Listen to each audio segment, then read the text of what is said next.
Okay, let me double check here. Okay, hi everyone. Okay, I think it sounds all right, but let us know if something is wrong so that we can fix it right away. Trying out some audio stuff today. As per usual, there's always something that goes wrong, but we're gonna jump into this. Hi everyone, and welcome to this weekly Wednesday live stream. I am here with Josh, who will be adding as our moderator today. Oh yeah, it sounds good. I think we're good. So that is Josh. And he is in the basement, our workspace, where we do all the orders and shipping and printing. So he's going to be wrapping some orders while we are doing this because we have a lot to do. We have Gen Con next weekend in Indianapolis. It's the biggest board game con of the year. I think it's in the world, actually.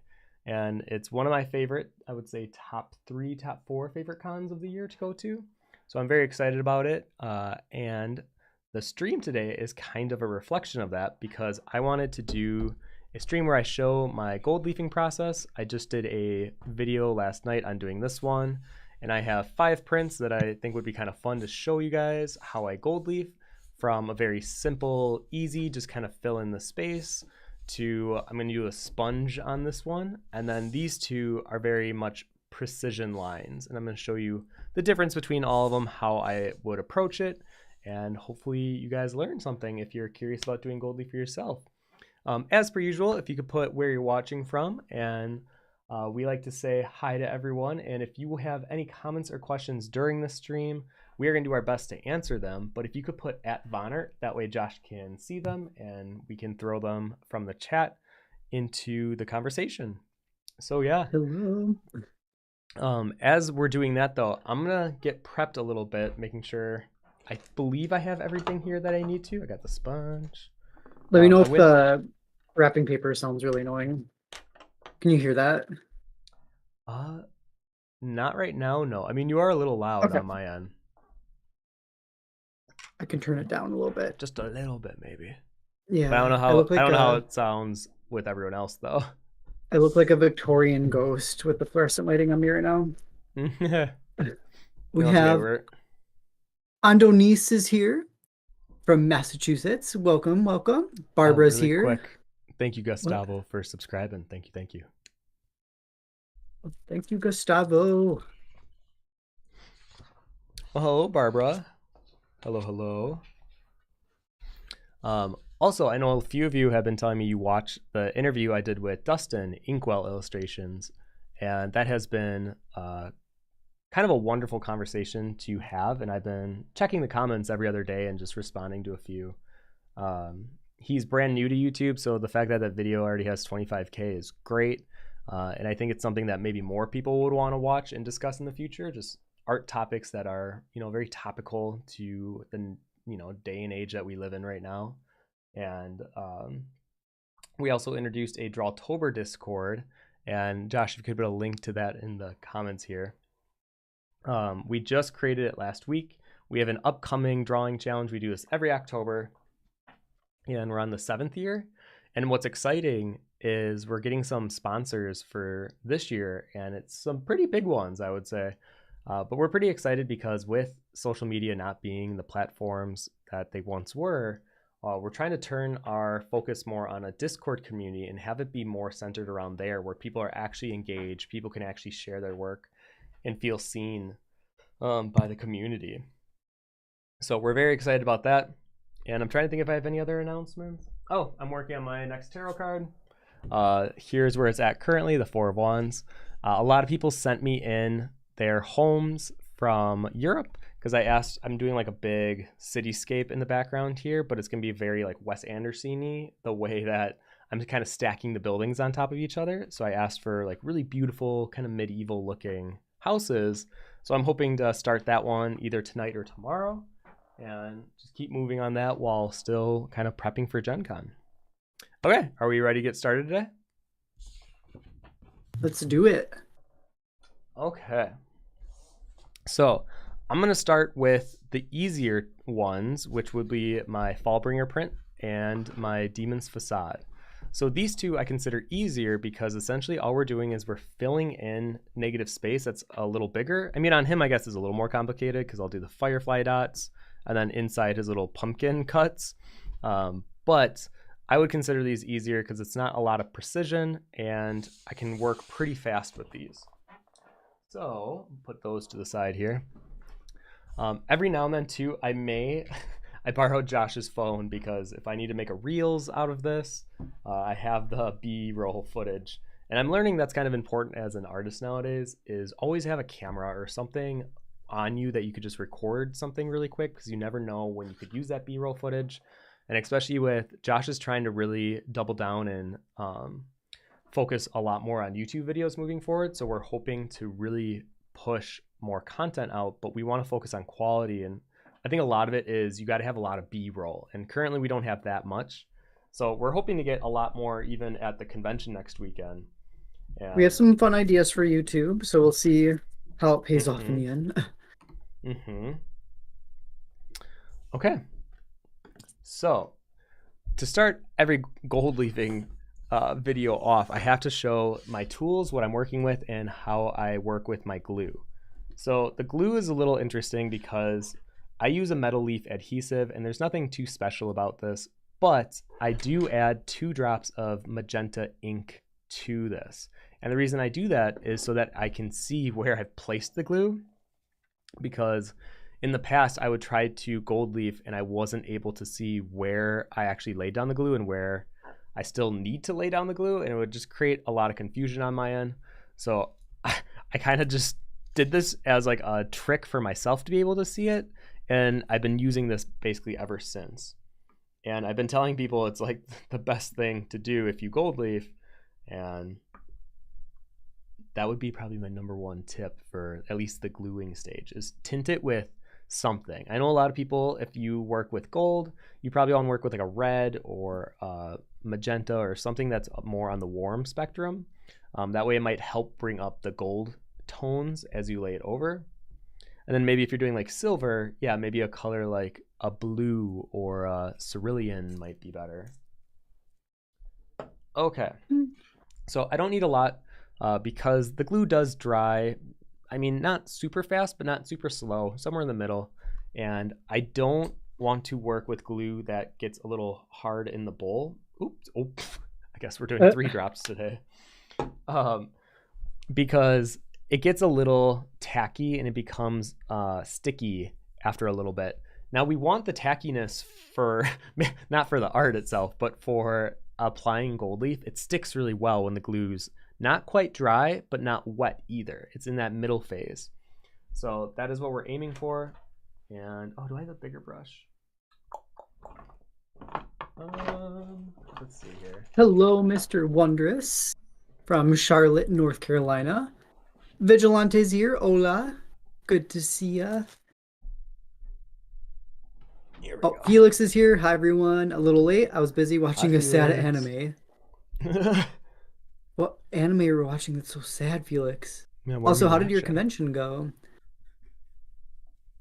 Vigilante says, I love these pieces that have gold leafing. They definitely like draw the eye into at conventions. It helps. Agreed. Okay, this is a little more magenta than I normally go for. It's a little rich, which is fine. I'll also have to make sure I really cover it with the gold leaf. But yeah, that's why I never do more than 2 drops if I can control it. But today it kind of leaked out a little bit out of the bottle. It's so vivid. So I'm going to move this down actually. There we go. Okay, so essentially I'm just using it's a squared off tip brush, and I'm just going to lay it down in this circle here.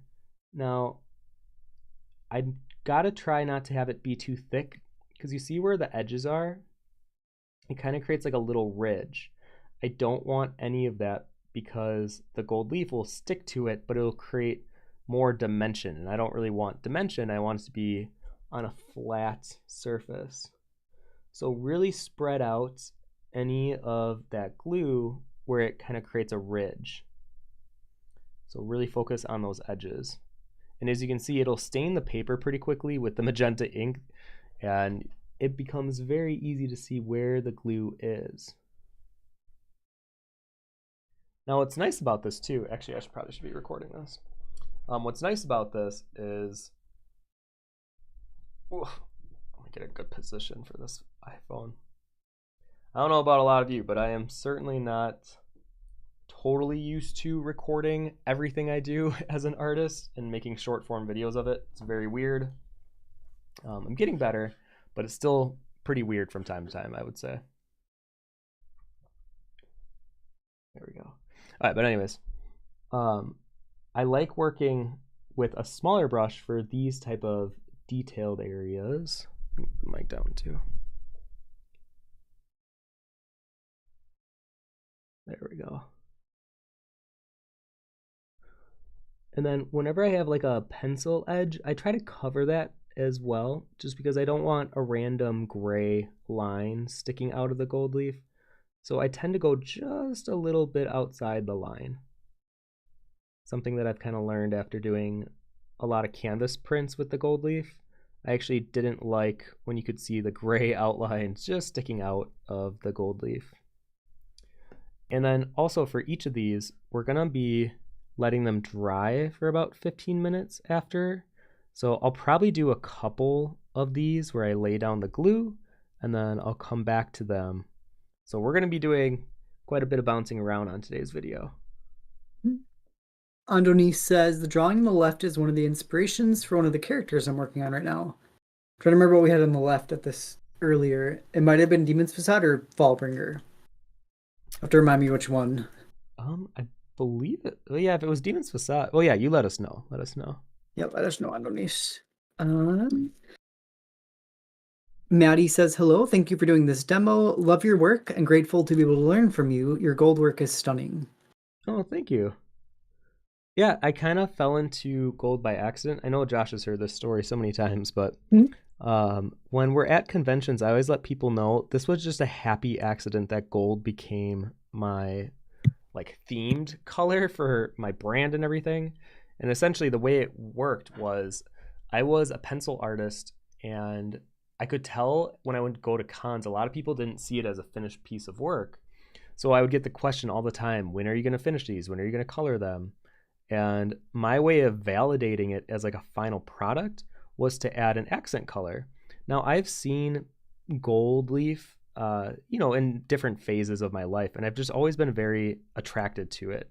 I grew up Roman Catholic, and I don't really consider myself religious anymore, but I definitely would say I'm spiritual.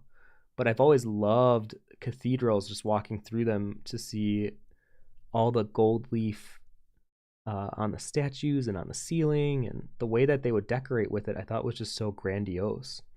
So I started adding gold to my prints, and lo and behold, that became the thing I became known for and what people really liked about my work. So I try not to like overdo the gold when it comes to the actual art. I still want it to be focused on the subject matter and the techniques with graphite, but I like to see gold as like an accent. And that's hopefully what we're going to be trying to do with a lot of the prints that I'm doing today on the demo stream. But yeah, you'd be surprised how in Artist Journey, it's really so much out of our control. And I kind of like that though. Okay, I gotta be really careful near these eyelashes here, because I'm not a painter by any means, but I would say I have a pretty decently steady hand. Andoni says, in the end, we're still animals. We love the shiny. Right? I mean, I know I'm still super into gold leaf. I'm not tired of it, even though I've been doing it for so long.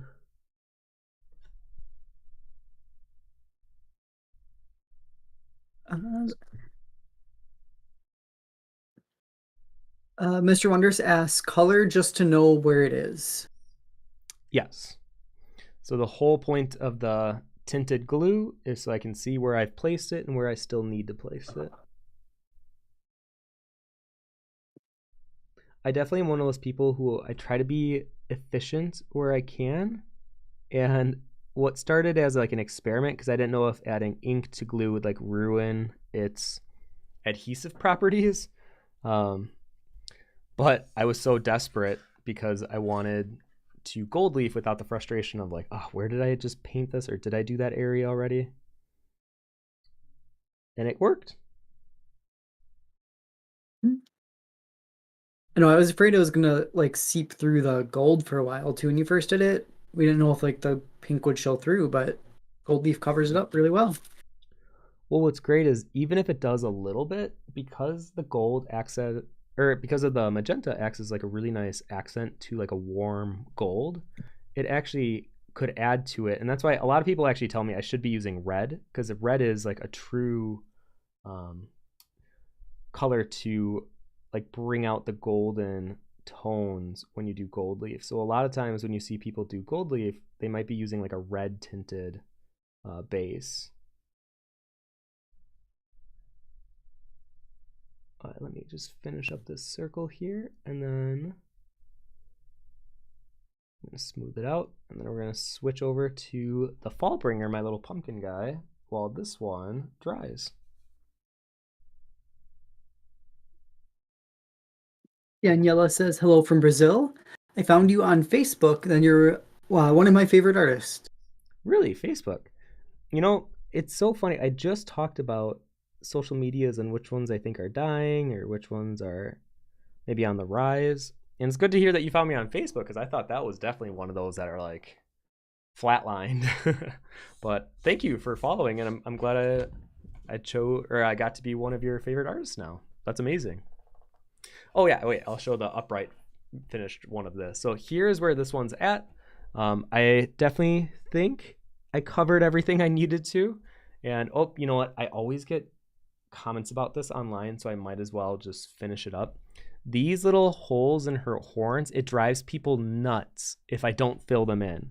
So I'm just going to go ahead and add gold here as well. And then on the second one, I kind of have to do just the half, like as if the circle here was still going around. Ooh, that was a lot of glue. So whenever there's too much glue, I'll wipe my brush off in the bowl and I'll try to essentially pick up some more glue in the bristles because I don't want it to be super heavy on the paper. I want it to keep it pretty light. Okay, there we go. And then move on to the Fallbringer. So for this one, essentially I'm going to be doing the two eyes, the nose, his mouth, and then the little dots that are like the fireflies around him, and then the candle wick. Sounds like a lot, but it's really not that bad. I've golded this print so often for prints with just the gold ink that I can usually go through it pretty quickly here. Let me move this as well. Felix says the con went decently well, and I had many great conversations with artists. However, the con management was really bad. Not enough signage to get people to our hall. Oh, that's frustrating. It's kind of funny. The more that I do cons, the more I recognize that that's almost a universal problem at a lot of shows we go to. It's kind of a bummer because you would want these cons that, you know, are so big to feel more organized, but some of them you're like, well, yep, here's another con. This is how it goes sometimes. Thankfully, I feel like we don't get too many like that anymore, but there have been a couple where the management. But it's funny because the ones that are badly managed, now we're noticing they tend to like switch management really quickly because of that. I mean, true, yeah. Sorry, I hope this paper you can hear it. I keep muting my microphone just in case. Almost done wrapping these. We're wrapping all those sketchbooks. Every time you order from the store, we get these all individually wrapped up. All right. Ooh. And be very careful around this little flame. I'm so excited for fall. This little guy's gonna be coming out soon. I am not ready for fall yet. I'm still like enjoying summer. I feel like it is fast approaching, and I think we had a Drawtober call the other day, and that made it so much more real of like it is around the corner. Like our teaser goes out, what is it, August 1st. So Josh had to make a song for it. Our other art friend, Babs Webb, she had to make the teaser for it. So what is that, next Tuesday then? Yeah. Yeah. So already it, that's crazy. That's coming up so fast.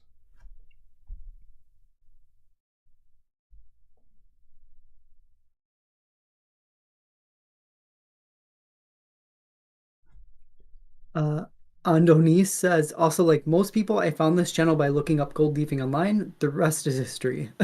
That video did so well.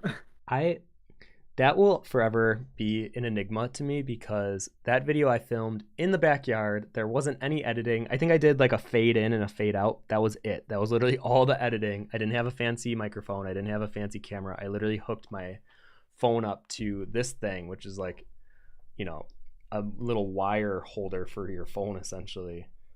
So don't know why that video got so popular, but I'm very thankful it did because I think it really helped boost my YouTube.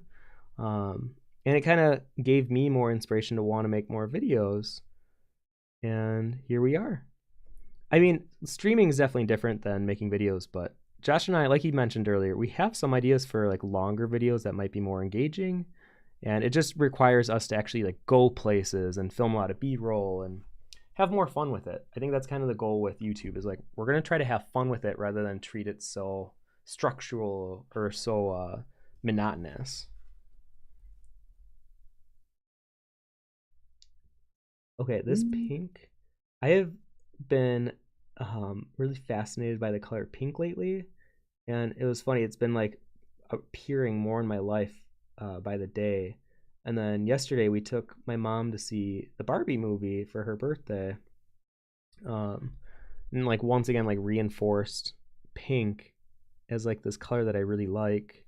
And then doing these live stream today with the pink, I'm like, actually, I kind of like this little pumpkin guy with the pink inserts. It's a little brighter on the monitor, it feels, but in person, it's like this really nice magenta color that, I don't know, it kind of adds this fun, spooky, but playfulness to it.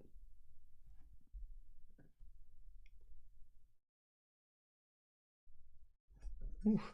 Gotta get very careful in these little pumpkin mouth crevices. Gonna put his books away. They're all wrapped up.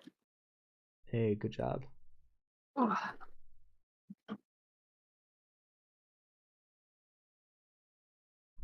There we go. And then I always have to be a little careful where I rest my hand because these dots, I might not be able to see that I golded them already, or I already put the glue down. So I gotta be very careful where I rest my hand.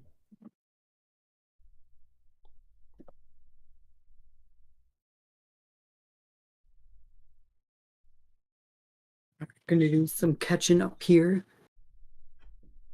Adonis. Oh, so the inspiration was the one he's working on with the horns. My character horns are actually flowering vine plants with magenta flowers found in South America and the Mediterranean. Hmm. Well, that's fun. Good old horns. Speaking of horns, Kitty Hug Fitness. Please don't forget the space between her horns, Tomato. See, people yell at me if I don't do that. I did this time. It's funny, I personally like it better without, but I can understand why it bothers people. And I'm like, well, I don't want to make art that, like, I liked it with, I guess with or without. It doesn't really bother me that much. But if it bothers other people that much, I don't mind filling it in. Okay, so let's see here. Yeah, this one's pretty much ready to go. So I think what I'll do is I'll gold these two, and then we'll move on to her. No, I'm going to do the sponge one really quick as well, because that way I can do a whole new batch of glue for the more technical ones. So, Everyone was very happy about you filling the hole. Sorry. I'm telling you, people, they like it. So I'm happy to oblige. Very happy. Okay, so this is my trusty sponge. Here it is. This is actually a real, or is this real seafoam? Or what? I forgot what this is called. I don't think it's artificial though. I think it's one of those real. I don't know. Regardless, this is a sponge. I use it all the time, as you can tell. And I'm going to be using it once again on this one. So the sponge is kind of fun because you don't have to worry too much about precision as you have to worry about the overall impact that you're making. So, as I dropped it on there. Well, I guess that spot's getting golden. So essentially what I like to do is I take a part where it has more of a point. I dip it slightly in the glue, kind of punch it in, and then I'm going to punch it essentially on the art. It's kind of like a drag queen beating their face. It's the same idea where you're like kind of repeatedly punching it on the paper. So I know I want to have, let's see here. I think I want some gold going through the body a little bit, or beneath or behind it, but definitely a wave of gold and then some around the moon. So I'm going to do like this.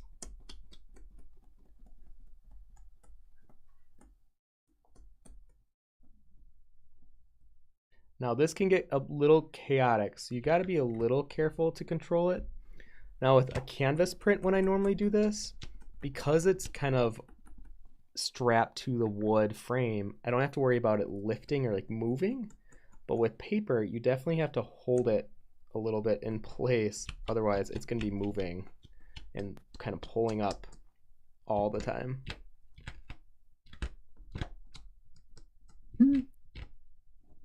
Barbara says it's a real sponge, once a living being. I have a few lying around as well. Okay, so it is a real sponge. That's why I was like, I want to say it's real, but it's been so long since I bought this. I don't want to sound like a dum-dum being like, yeah, this was a real sponge. Underneath says it looks like the sponges we export from Greece. Fun fact, sea sponges are Greece's biggest export and greatest source of Really? external income. Interesting. That's very interesting. They come in handy. Well, definitely, I use it all the time, so yeah.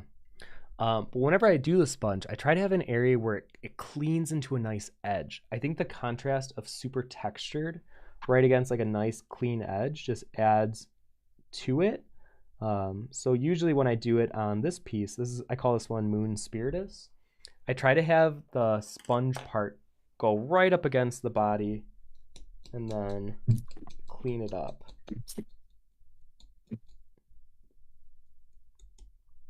Vigilante says, shouldn't her... Oh, we're going back to Demon's Facade. Shouldn't her hair be under the other hole?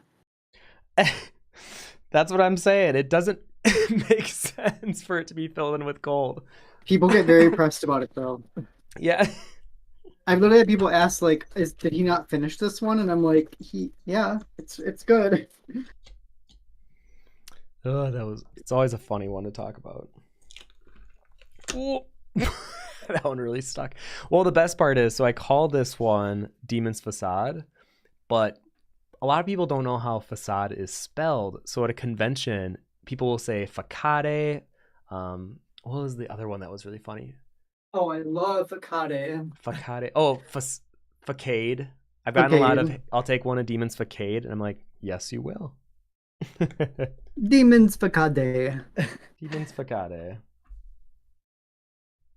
Okay, I think I'm going to do just a little behind his head. So I got to hold the paper where I haven't glued yet. So you see where my fingers are? I'm pushing right down the center. And then let's get some nice... Oof, yeah, this one's really sticking today. I don't know if that's a good thing or a bad thing. I guess we'll see when the glue gets applied.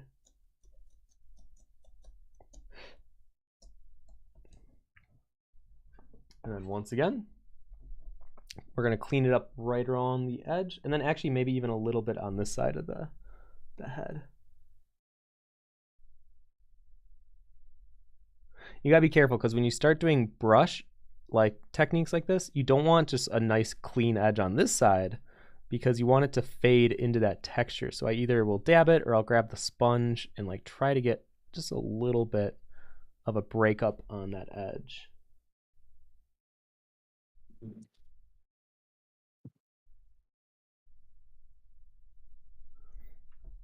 All right, and then I'm going to turn this around, and then I'm going to try to do a little bit on the side of his face here. So let's see if I can grab the sponge and just get a little closer with more of a natural texture here. Woof, I am definitely tempting fate here. Oh boy. Okay, I'm gonna leave it at that. I'm getting a little nervous. I'm gonna then fill it in with the brush. Anori says, considering so much of your popularity has become of demons Fakade, you should make it your mascot. Ugh. Well, it's funny. I did that drawing. I even remember it was behind the booth at Spectrum Fantastic Art Live back in 2016. I believe it was my first year going to Spectrum, and it was like, oh, it was my favorite show. I wish you guys could have gone to it. It's no longer a thing, unfortunately. I know, I never got to go either. No. Yeah, and that was like my favorite con. I mean, Lightbox definitely brought a lot of that vibe back. I will give it credit for sure. But yeah, Spectrum was definitely my favorite convention, and RIP, it's no longer with us.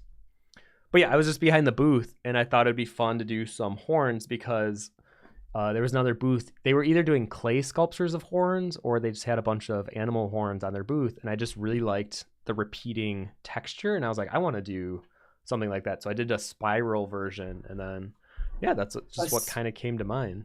Spiral, the purple dragon version. Spyro, the Demon's Facade version. Okay, so really quick, I don't want the glue to harden on this brush, as you can see, so I'm gonna just wash it off really quick and get it ready for the next one. And then I'm gonna let these dry. So Josh, if you could take over for like 30 seconds. Okay. Oh gosh. Hey everyone, welcome to the stream. So right now I'm working on these orders. Wait, hang on, let me make sure I'm showing this. I'm using my laptop camera, so it's not great. But here's a little tour of our workroom basement. See how far I can go. I'm still going. That's where all our prints go. It's our cutting board. Yeah. Okay. So I got the brush. So I usually kind of gross, but I'll use like my shirt or something. If there's any like dried glue on it, I try to pull that off just so that the brush really is good before the next time we use it here. Okay. Let's get into the fun part here.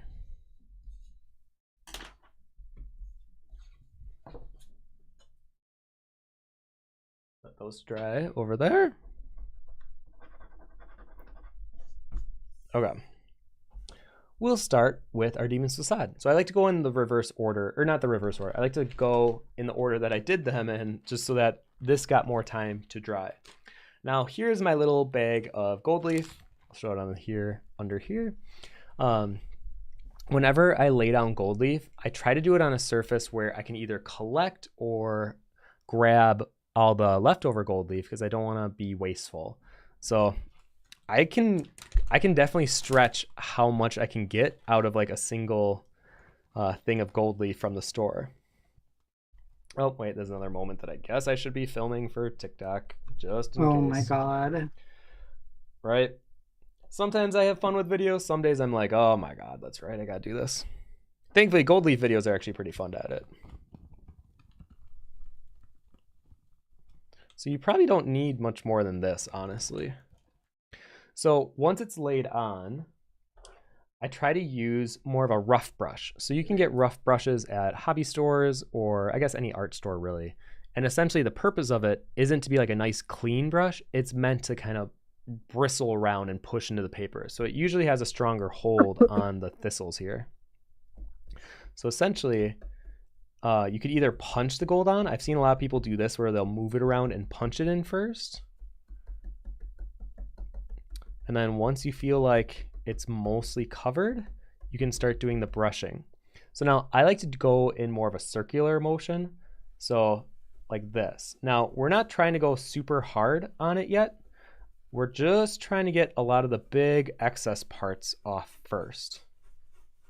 And if we did this right, it should be pretty clean and it should lay exactly where we put all of our leaf. Or not our leaf, our gold. So you can kind of see like how clean of an edge was I able to create with my paintbrush. And because we're doing multiple gold leafings on the same day, what I like to do is literally, I'll grab the next one. So in this case, our Fallbringer. Let me zoom up here. So I'll literally put the print underneath like this. And I'll literally just let it fall onto the next print. And you can see, like, look how much leftover we had. And this one's already pretty much good. I just got to do a lot of cleanup work on it. So I'm going to do the same thing on this one, and then we'll start cleaning up the Demon's Facade.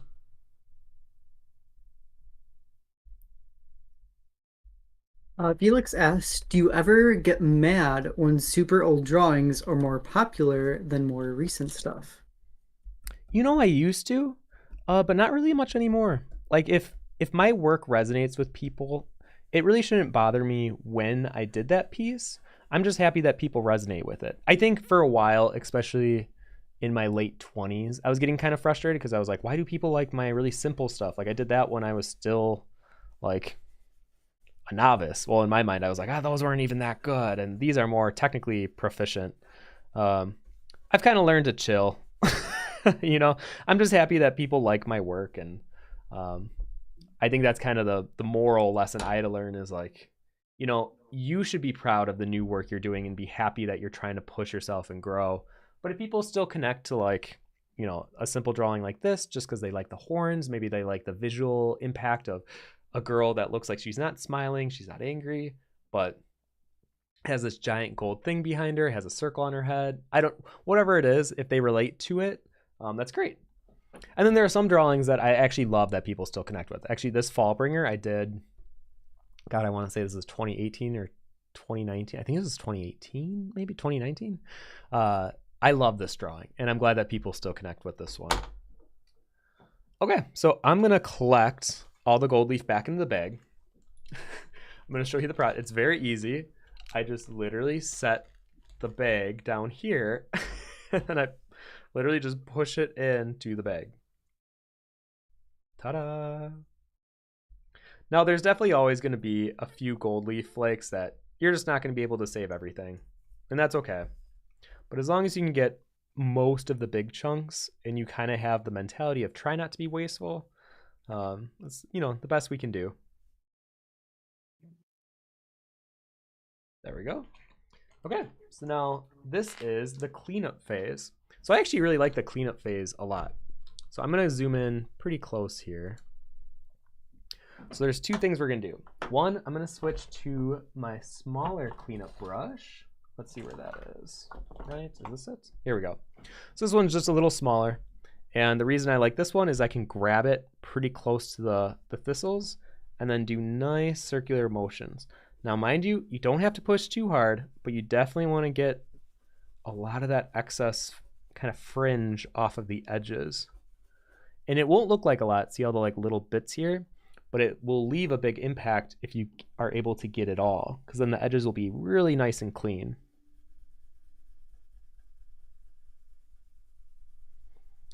And then once we get to a good place, I'll kind of show you a trick on how you can also use a razor blade to really, really sharpen edges if you wanted to. This one actually looks pretty good overall, but I'll still show you. Maybe we'll like add a little bit more to her eyelash because it looks like I covered it just a little too much. It's not bad actually, but maybe we'll just give her a little bit more of a lash. And then eventually, we take this big brush and you just get all those extra little niblets off. There we go. Okay, so the way that this works is I'm going to take my razor blade.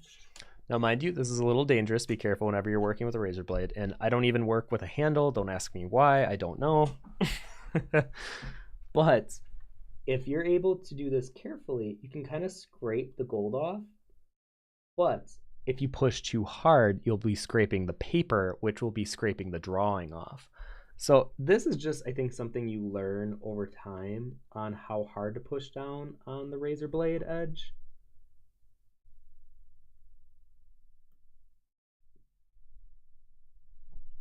Let's see if I can give her a little bit more of an eyelash.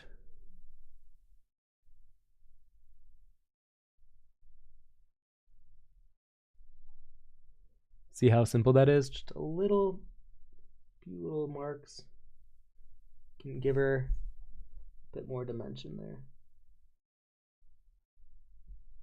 Now, like I said though, I don't recommend this if this is one of your first time doing gold leaf. Using a razor edge blade, it is definitely like a learned practice. You kind of understand how hard to push, how deep to press. So I would do it on like a practice piece first. Okay, I think that looks pretty good.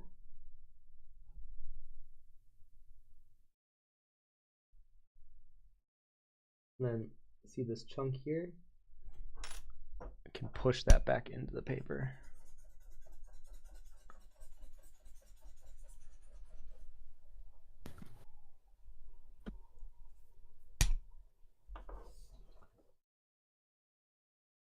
Andoni says, this fox drawing is a great example of something I love about your art style, the implied form.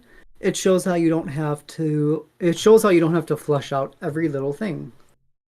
Well, thank you. Yeah. You really don't have to. Okay, I like how that looks. Let's pull it back. See the overall impact. Ta-da! And that is the demon's facade. So now we can move on to put that one on the ground. A little fall bringer here. Same thing. I'm going to grab it by the thistles near the top and very lightly just kind of push it around. And like I said, try to do a circular motion. Ooh, I can already see a mistake, and I'm definitely going to have to pull that up with the razor blade, and that's okay. Actually, I'm kind of glad that this happened on a stream so you can see what to do if this ever happens to you. I'm sure maybe some of you might already see it.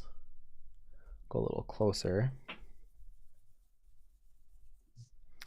Okay, take the big brush, wipe it away.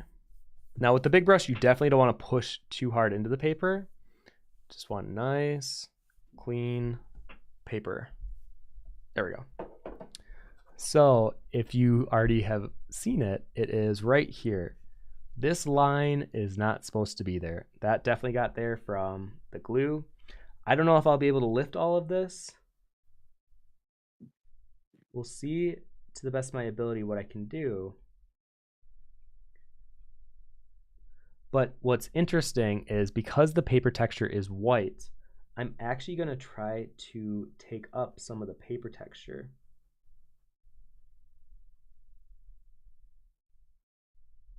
There we go. Clean that up. Let's see if I can do this side. This side definitely has a little bit more of the pink glue.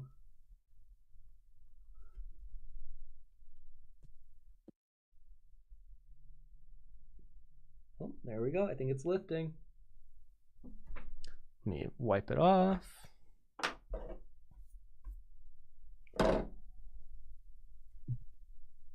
Yeah, it's kind of hard to see on the camera. Let's see if I can zoom in even more. See that little bit of pink line right there? So I'm going to go ahead and lift as much of that as I can. Felix says, I was kind of glad that for me, the prints that didn't really sell were the oldest, although I definitely did have an art glow up in the last year. I mean, that's always really fun too. I think it goes both ways. When you do a new, or if you do like a couple new prints and then you bring them to a con that you were at last year, and if they do super well, it's such a good feeling. It's like, yeah, people like the new stuff I'm doing too. So yeah, here is my little fall bringer. He's a happy little lad. I like him. I always like this drawing. And I like how it looks with gold leaf. So now we can move on back to our little moon spiritus. I'm gonna grab the gold leaf bag again.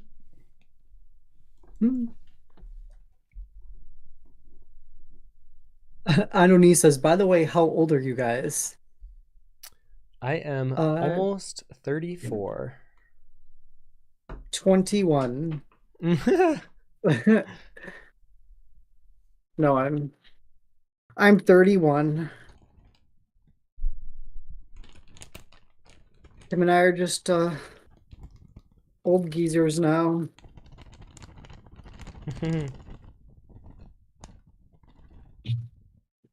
go. Okay, let's grab that brush. And I'm sure you guys are already aware of what's going to happen now. I'm just going to punch it in.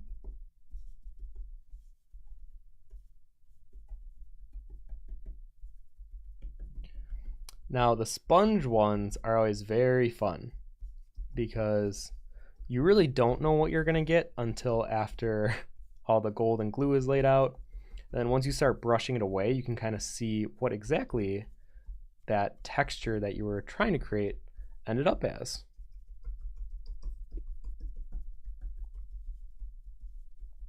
Okay, definitely used way too much gold leaf. What is this? Is this a bark? What the heck? This was in the bag. That's weird. Definitely What? pulling that out. It's like tree bark. All right, let's gather all the big gold. That is definitely, we have a little excess here for sure. Oh, I think I already like how this is turning out. Sometimes I'll have to go with a second pass. I try not to do second passes if I can, but can't help it sometimes. Sometimes you gotta go back and be like, ah, it looks too depleted in this area. Rose on Roses, hello. Have you ever done a tutorial on shading? I love the detail. Your shading gives such wonderful textures. Just looking at your work is an inspiration. Thank you. I think I should do new tutorials on that because I feel like I have some old ones that I may have talked about my shading technique, but I really should update it. So maybe that's an idea for one of my new ones that I should do.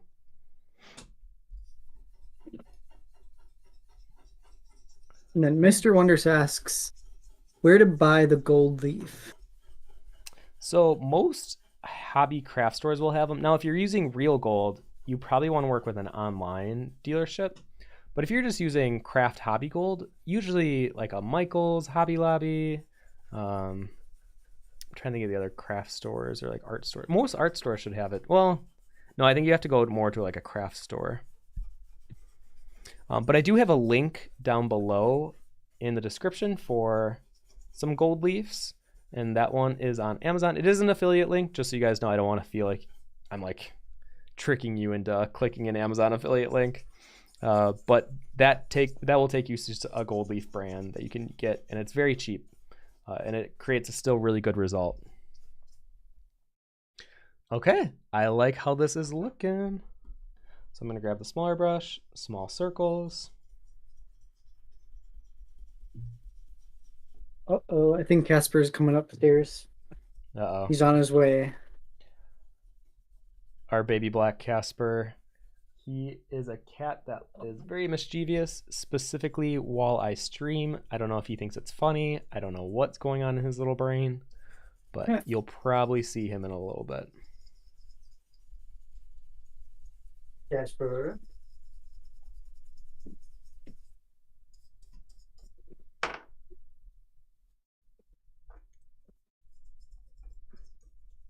Okay, and let's see how this looks.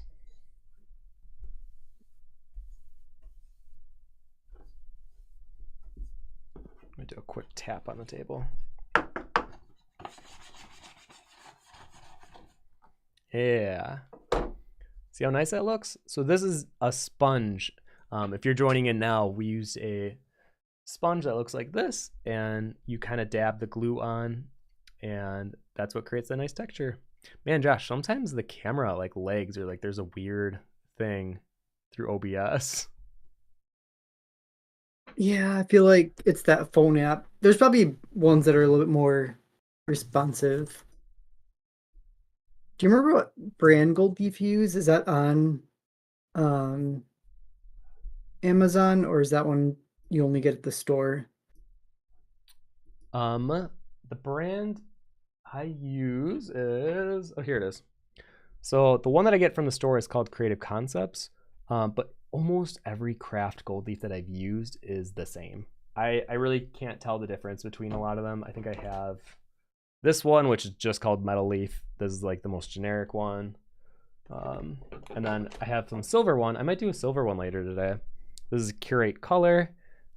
Same kind of deal, but silver. Ooh. There we go. Good thing that was I heard that closed. down here. So yeah. Okay. I'm going to call this one done. So now we officially have 3. So let me clean up, and then we'll get into the remaining 2, which are the more precision-based ones. And then if we have time, I might do a silver one. Maybe we'll do the Demon's Facade or the Fallbringer, but with silver. Let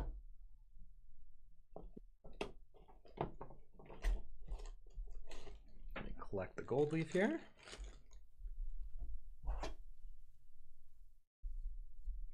Okay. So for the next 2, we have So we have Vindication, which is the angel that I drew for Imagine FX, and I think this was in 2019. And for this one, it's just the simple halo ring and then some of the petals that surround her here. And then for my Queen of Wands, this is one of my tarot cards that I really like. I am going to do the lines in the chair and then the cat eyes. So obviously we're working with smaller areas here. I've got to be a little bit more precise with how I'm laying it down. And we're going to start with Vindication. So I'm going to zoom in. Let's move the camera down there. There we go. So now you can see how the glue has kind of hardened a little bit in the bowl. I don't want to use this anymore. I'd used a little too much glue actually for what I thought I needed for the first 3. So now for this one, I'm going to pour some new glue and I'm going to tint it, and hopefully this time I can tint it with just 2 drops. Actually, is my glue out? Let me open a new glue. And then for the glue, I use just your standard metal leaf adhesive.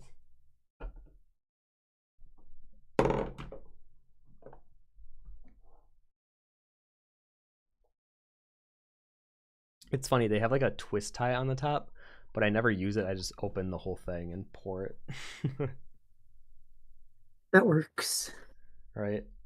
And then as you guys know, you turn the bottle whenever you pour something like glue. That way none of it spills on the outer edge. Put the cap back on.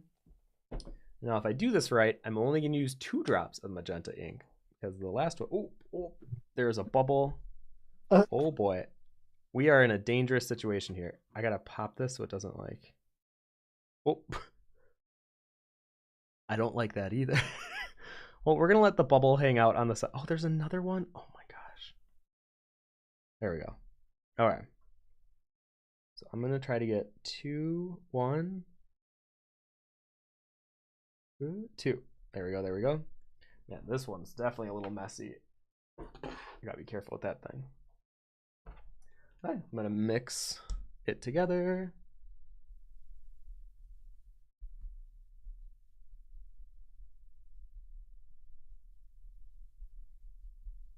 Create that nice tone. Beautiful. Okay. So we're going to have to be very precise with this one. So I'm going to be using a new brush. This is one of the newer ones I got. Kind of same deal though. It's just a little smaller, a square tip brush. And I'm going to try my best to keep my hand steady as I do the halo here. So let's see how it goes.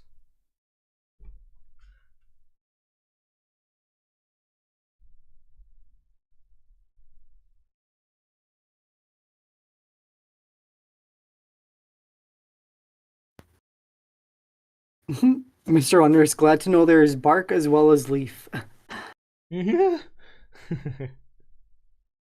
Oh, that was good. Veronica, greetings from Argentina. I love your art. I've been following you for a long time. Oh, thank you. Well, hello, Welcome all the to way the from stream. Argentina.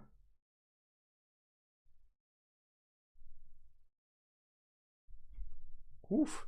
Yeah, whenever I'm doing precision lines like this, I always like hold my breath, because if it goes a little too far out, it almost is unusable then. Now, thankfully, I kind of learned the technique of the razor blade, so I'm not as freaked out now if I go a little outside of the edge. But before I started using the razor blade, yeah, I was super careful. Okay, so here, because we're creating such a nice thin line, I can kind of go back a couple times if I notice the halo is a little thinner in an area or a little too lacking. Oof. Let me zoom in so you guys can see even better.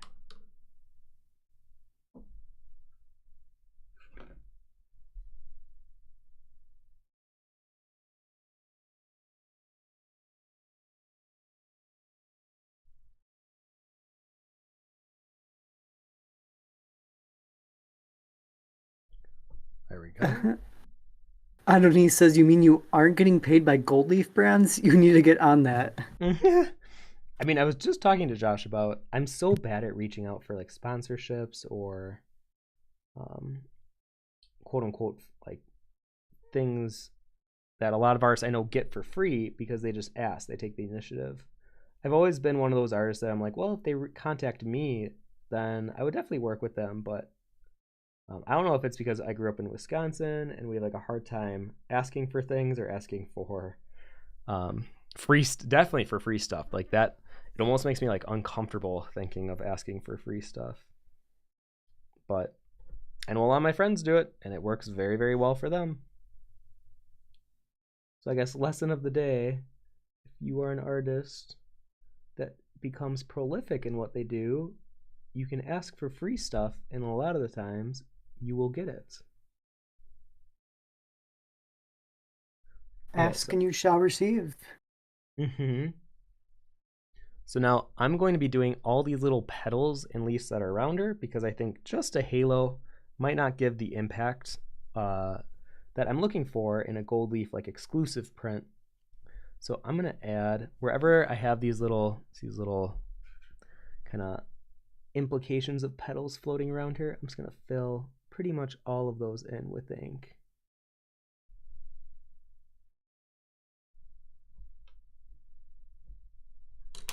Ooh, I gotta be careful, my hand got on it. So like, see, that was an area I'm gonna have to clean that up after. I don't freak out though as much as I used to, because like I said, I've gotten pretty good with the razor blade now, where I feel pretty confident in being able to lift it wherever I need it. We got some petals there. Oh, hello, Elena. One more thought. I will need to learn gold leafing for a piece next year. Painting for my brother and sister-in-law as their wedding present. We'll need to learn this for that. I'm going to take advantage of all your gold leafing advice, Tim. Oh, well, that's awesome. I'm excited to see what you do with that. I mean, I always tell people gold leafing is not that difficult if you're doing more of a textured flake look. If you're doing it where you want it like a perfect mirror, which a lot of people do like, that you have to like lay down sheets that look like squares, like little tissues. That can be a little bit harder because you got to make sure the edges don't create like a definitive edge in it. But maybe I'll do a tutorial for something like that in the future as well. I've always preferred a textured gold leaf look. I think that's why I don't really bother with the flat mirror ones, but I think I should still teach it if anyone's interested in that look. I would say I feel like I can't think of. I think you have one canvas you did that with. No. Have you not? Yeah, I don't. No, I've never done not it. Then.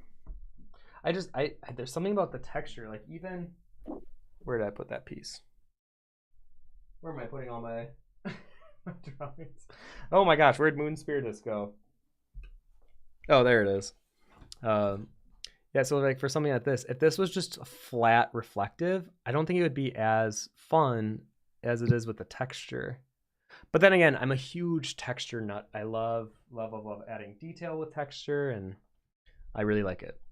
Really quick, we're going to move on to the other one. This one's pretty much done. I just got to wait for this one to dry now. So I'm going to move on to my Queen of Wands here, and kind of similar style. The lines are just a hair bigger, so I guess it should, in theory, be a little easier. but they are straight lines, so I want to make sure I'm really good with the straight lines. Now, if this was a canvas, I might even tape this off, especially on a bigger canvas, so that I get really nice crisp lines. But on a drawing like this, if you try to add tape, you are going to rip up the drawing, so don't even bother with that. Yeah. We're going to start... Actually, I'm going to do the cat eyes last. I'm going to start with the lines, and I'll work from left to right so that my hand stays out of the glue. And then hopefully we can get some good straight lines here. I'm really excited to see how this one comes out. Yeah, this one should be pretty good if I can get it all nice and clean. This one could also be a disaster, but we're going to shoot for the first one. Also, I gotta be careful. I don't like when the glue builds up and it creates like a little bump on the mid bristle. So then I always wipe it off and then kind of start new.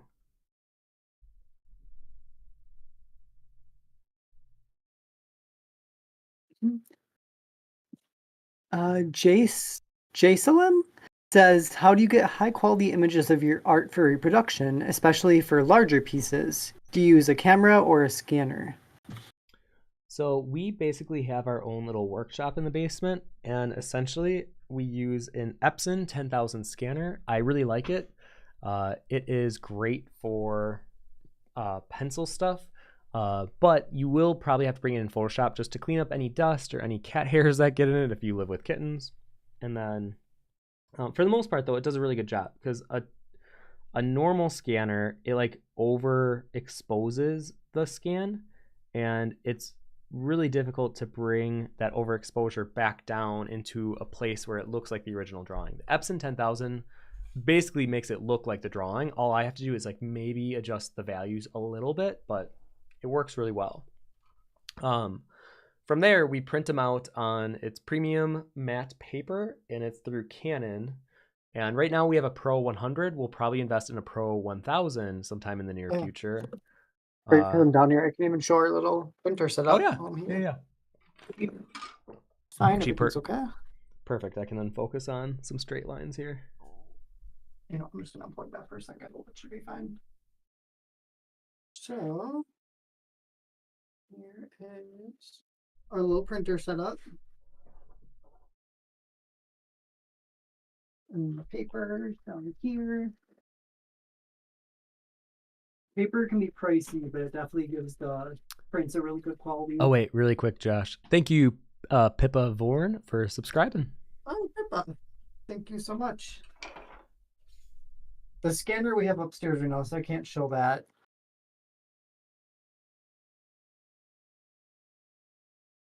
Also, are you able to do live polls? Or wait, do I have the power to do that? I can do them too, I believe. Let me double check. Okay, if you could do it, I want to know, should I also do, there's like dots right here. I could also gold leaf those dots. What do you guys think? Should I leave it just the lines or should I do the dots? Actually, I think you have to do it. I don't know why it won't. All right, let me start a poll. Oh yeah, I could do it. Yeah.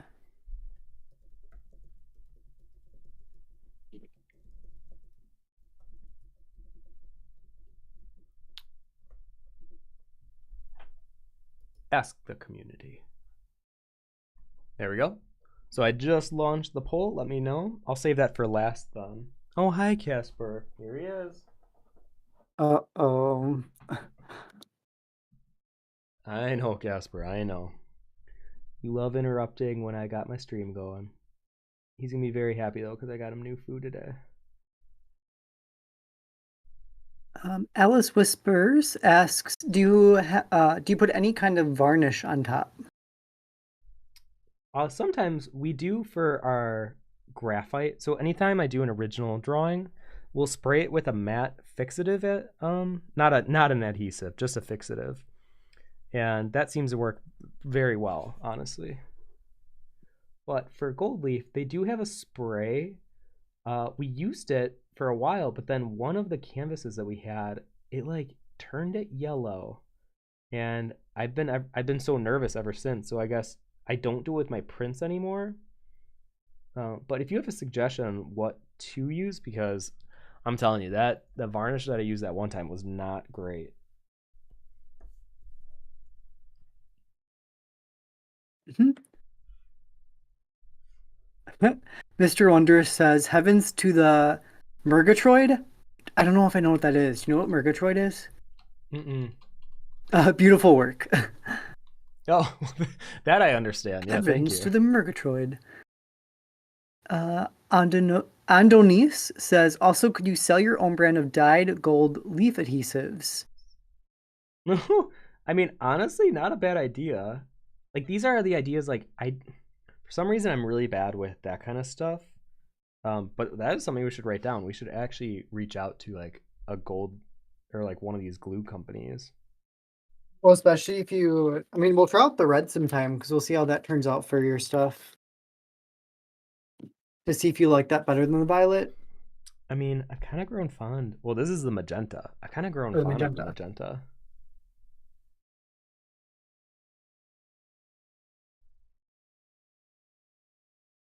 magenta. It's funny how, as the artist, you notice every little flaw, but everyone else won't notice unless you point it out. Hmm. That has been a very okay. I love this statement because oh, Casper, you cannot be up here with me. Oh, say hi to the camera. Hi. Especially Okay, with I all gotta the put you down. glue. I Your know this hair's should just be gonna stick careful, to it, Casper. especially your hair, Casper. It's gonna be black. I don't need black on the gold. Um, but yes, I think something as an artist, I think we should always be aware of like shortcuts we can be taking, but also be aware that are we doing it uh, to be efficient or are we doing it because it'll save us time and no one will care anyways? And I believe the artists that uh, it might be more time heavy or more laborious, but if they really care about their work and what they create, they won't create shortcuts for themselves just because they can. There's a difference between like cutting corners and being more efficient. I i have a lot of respect for artists that don't take uh, or don't cut corners, and even if their process might be a little longer, it's worth it because in the end result you can just feel the passion and you know the the love that they had for a drawing. I feel like sometimes that gets lost if you're only focused on like cutting corners. So it's funny when I hear people say like, "Oh, well, you're focusing on things that maybe the artist will notice, but no one else will." But I'm like, yeah, but that's the point. Um, I want to impress myself, and if I'm not happy with what I'm creating, or if I know I'm taking like an easy way out, I think it'll hurt my art in the long run. Like it'll suffer.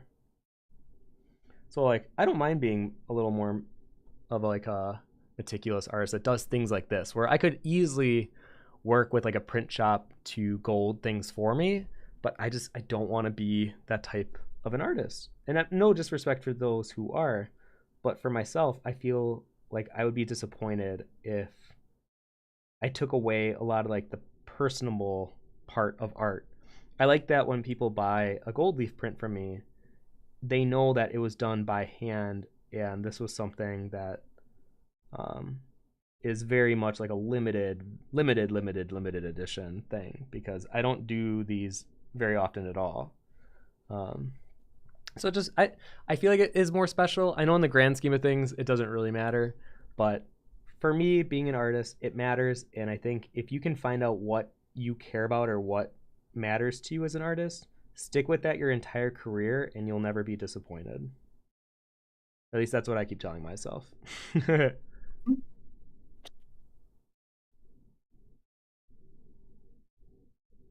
And he says you could also use a tool that uses a whetstone to buffer a gold leaf into a reflective surface. Mm. A whetstone. Yeah, I've never tried that before. Alice says the mirror is so difficult because brush leaves scratches.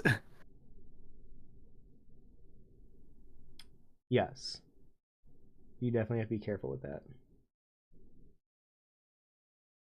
Ooh, I gotta be very careful in these areas. Oh, like the brush thistles will like scratch it. Mm-hmm. I see Casper behind you. Oh, Casper. Oh, Casper, oh my gosh. do you want me to come grab him? Yeah, could you? Okay. Casper. I swear he like will leave me alone when I am like ready to play with him, but then during times like a stream or there, yeah, you take him downstairs. Come. Don't worry, Casper. I'll feed you after the stream.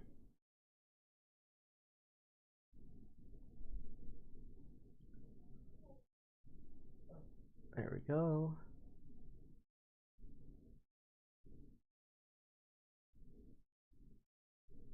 Oop, I almost forgot there's a line to the left of her neck here. See it right there? Definitely don't want to miss that. It's okay. Now, things like gold Go leafing I always Come here. find to be very relaxing because I can either have like a show or a documentary in the background and I can super zone out because I call this kind of stuff autopilot where I don't have to be thinking as much. I already know the techniques, I already know what needs to be done. I just got to put those techniques to use. So I can really kind of zone. And I consider myself a pretty patient person when it comes to art making. So I really don't mind doing things like this for hours as long as I have something good in the background. I actually found out I'm really good with audiobooks in the background. I don't know if any of you work with that, but I found out recently that I work very well with a good audiobook. I'm going to try to have some fantasy fiction breach into my books because I read so many of those like very objective, practical, helpful ones. I think it'd be fun to mix it up and just throw a fantasy one in here and there. So I think I'm going to start with The Hobbit. It's been one that I've been wanting to read for a while. I just haven't found the right timing for it. Yes. And then recently I was like, you know what? Yeah, let's do it. I'm just gonna work in the back room. I have this new tarot card. It's the one that I showed earlier. Where is it? This one. And I have to do a bunch of like fantasy medieval houses in the background. I'm like, this would be the perfect thing to listen to while working on that.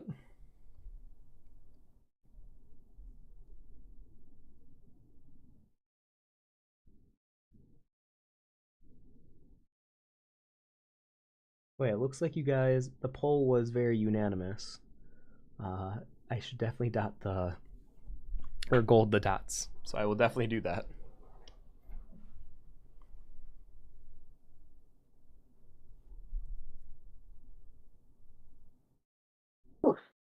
Had to go run after him. He's running up to you again. Yeah. Casper. Casper.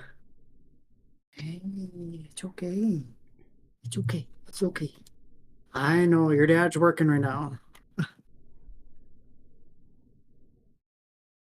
Oh, Casper. We'll get a little Casper cam going. All right, he just wants a little attention. Hey. Underneath, I demand a percentage of sales. Oh, if you make your own gold adhesive. Right. Royalties sent to you monthly.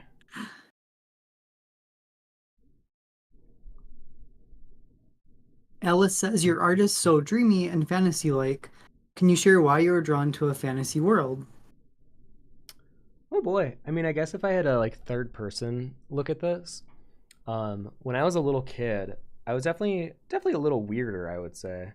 I wasn't one of the like kids that were made fun of, but I loved Halloween. My sister taught me how to color very early on. And I remember these Halloween art books that I got when I was in like first grade, I want to say. And I was just so drawn to like the creatures like witches and Frankenstein and vampires. And then Pokemon was really big at that time. And I remember drawing a lot of Pokemon. And then I started creating my own at that time. I think I called them Ziggymon. And they were basically like a combination of Digimon and Pokemon. But then after doing that for a while, I think by like third or fourth grade, I kind of became known as like the kid who could draw in their class. And I feel like this happens a lot with kids in classroom settings where people will stand out for different reasons. And then that kid like conditions themselves to like believe and own up to that status So for me, I was like, yeah, I guess I'm an artist. Like that is something I guess I'm good at. And I've never questioned it. And I think it just kind of took its form from there. But after Pokemon, because I was big into video games, I got led eventually into like fifth, sixth grade into like Kingdom Hearts and Final Fantasy, and it had such an impact on me. Actually, literally, 2000 and 2001 specifically had a really big impact on me. I love Digimon, but then when I came to video games, it was like Twisted Metal Black, SSX3, Final Fantasy X, Kingdom Hearts, and I was watching a lot of movies at that time too. So like Moulin Rouge, Spirited Away.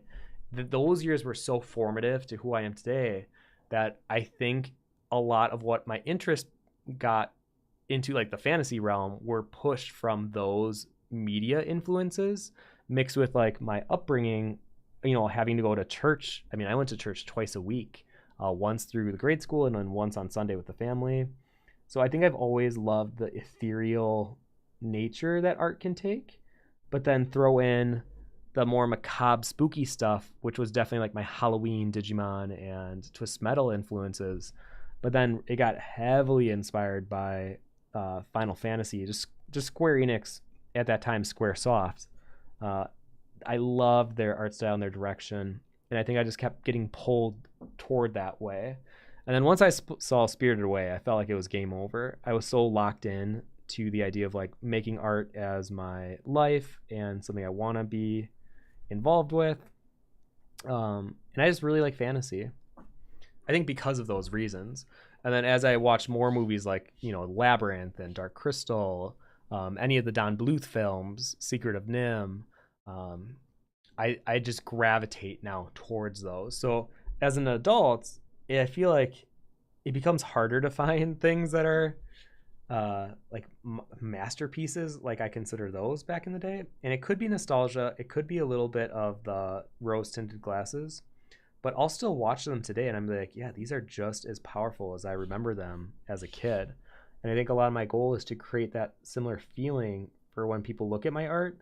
I hope they kind of feel that sense of magic, or an artist that really tried to convey that otherworldly feeling.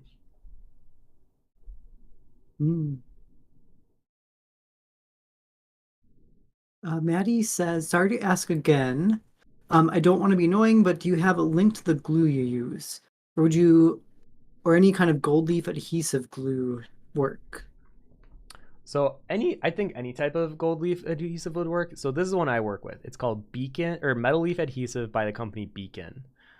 This one I got at Hobby Lobby. I know I really shouldn't be supporting Hobby Lobby, but they're nearby, and I like Especially a lot of as their products. gays.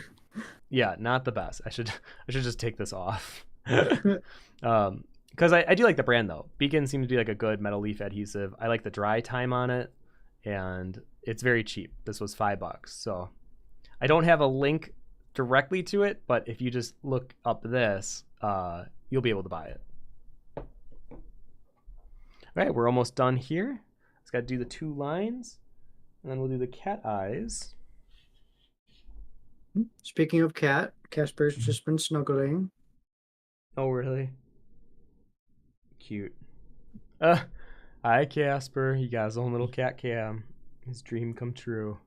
Right? He's always wanted this day to come.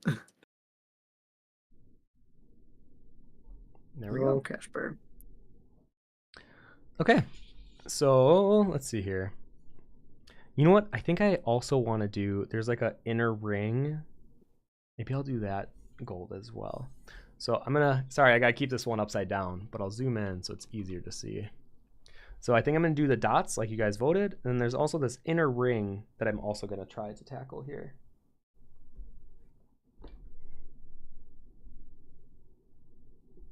Come on, just lay down. Okay, so I gotta be very careful where I rest my hand here.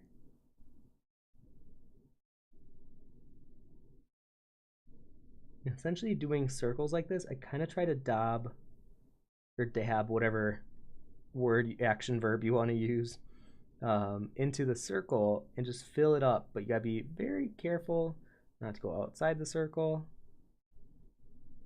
And then because there was so much ink in those first two, I'm kind of just lifting some of the glue from those and laying it on over here.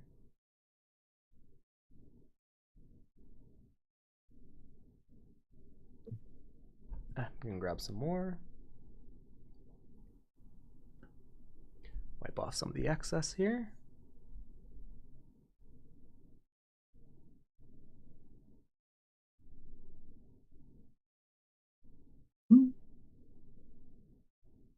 Alice says, I'm a tarot card reader. I would love to work with your tarot deck. I am so excited to like have this deck available for people that read tarot. I hope you like the deck. I literally just passed the quarter mark, so I'm on card 21. I'm very, very excited. So, yeah, I hope you enjoy it as well. I'm. Oh, that's right. I got my own tarot deck finally. I'll have to show it in another stream, but I'm so excited. Yeah, Josh got a really cute one. We were at the Ren Fair on Sunday. So I'm gonna give Tim his little tarot reading soon. Yeah, I try to space mine out quite a bit. Now, mind you, a lot of the times I don't necessarily believe in the hoodoo juju of it, but I believe it creates like a conversation, and sometimes you can pull out thoughts from your subconscious through doing it. So I like that aspect of tarot because every card is relatable.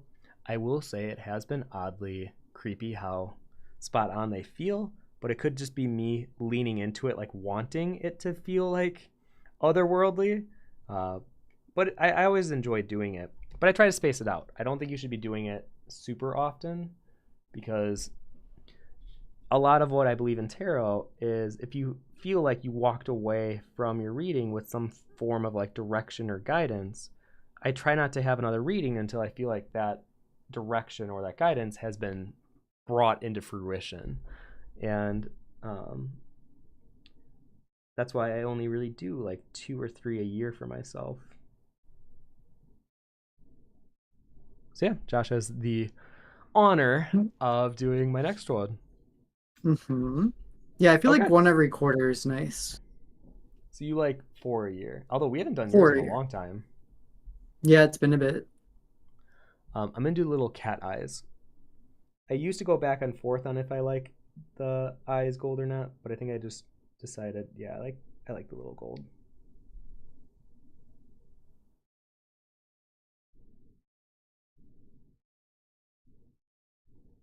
Okay, so now if you look at this, we have this one all golded up, or all glued up, I should say, not golded up. Now I'm gonna set this one aside and do a switch and bring this back onto the table to gold leaf. Once again, Josh, if you can take over, I'm gonna wash this brush so that it doesn't dry out here. Be right back. Oh yeah. Just got Casper here. I wish he was like this all the time. We've been trying to stop him. He eats. Oh, Casper, it's okay. It's just Tim. He's using the sink. Casper will like jump every little sound that happens. He freaks out. He's a very skittish kitty, aren't you, Casper? Yeah, he's been eating Astrid's food lately, so we're trying to stop that from happening because can't be eating Astrid's food, Casper. Doesn't work like that.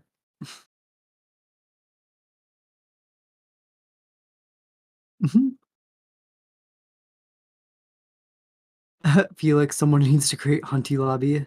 Same exact store except pro game. That'd be so nice. Cause like we have Michael's is a really good craft store. Oh, Casper. Calm down. It's okay. There we go. It's okay. It's just him in the kitchen. There he is, see? Alright, Casper wants to go. Bye, Casper. Bye, Casper. Okay, so are we ready to gold leaf this one? Let's do it. Essentially, it's the same process that we've been doing now for every single one. Click record on my camera. Open the bag of gold and drop it in. Now this one we really don't need a lot at all.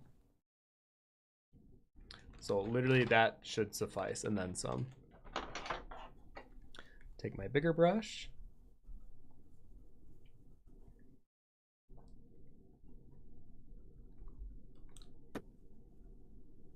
So we're kind of moving the gold to where the pink placements are throughout. There we go. And now the reveal.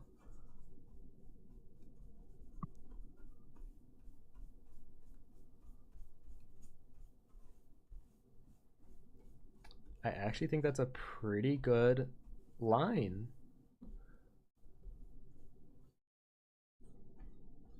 Let's grab all this excess, put it back in the bag. Forget how nice the laptop is because I can move with it. Because I finished up down the stairs. Oh yeah, actually.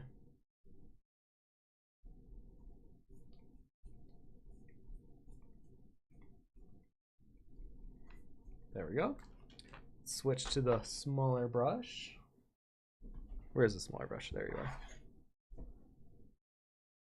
Okay, same thing. Grab the bristles, small circles. You don't have to push down too hard of the paper. Just enough to bring out those little crispies on the edge. Oh, I actually really like this one. I think this was our best one of the day. Although the sheen's so strong on the camera. There we go. I have to like hold a shadow over it to see it better. But it does shine really nicely. Yeah, it's kind of the camera washes it out. Maybe if I pull up a little bit. Let's see. No. Maybe if I zoom in more. A little bit. Yeah, a little bit. Oh, Casper's back in this room. Oh no. Hi, Casper. Age of the Atom says, "Hey Tim, does it matter what the value under the gold is? I know when using metallic paints on minis, a black undercoat helps to increase the shininess. Have you ever found or have you found any difference with gold leaf?" Actually, I did not know that with that.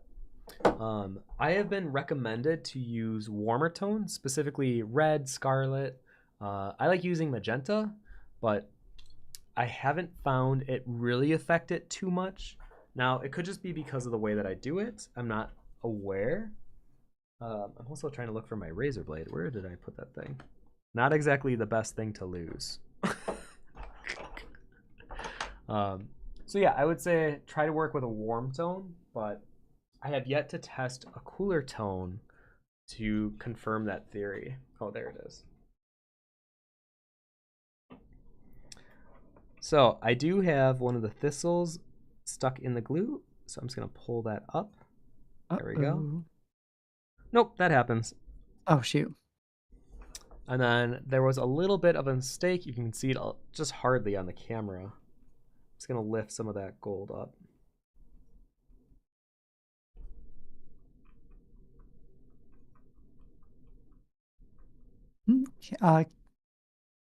Cassie says, "Love the flow of hair in this one."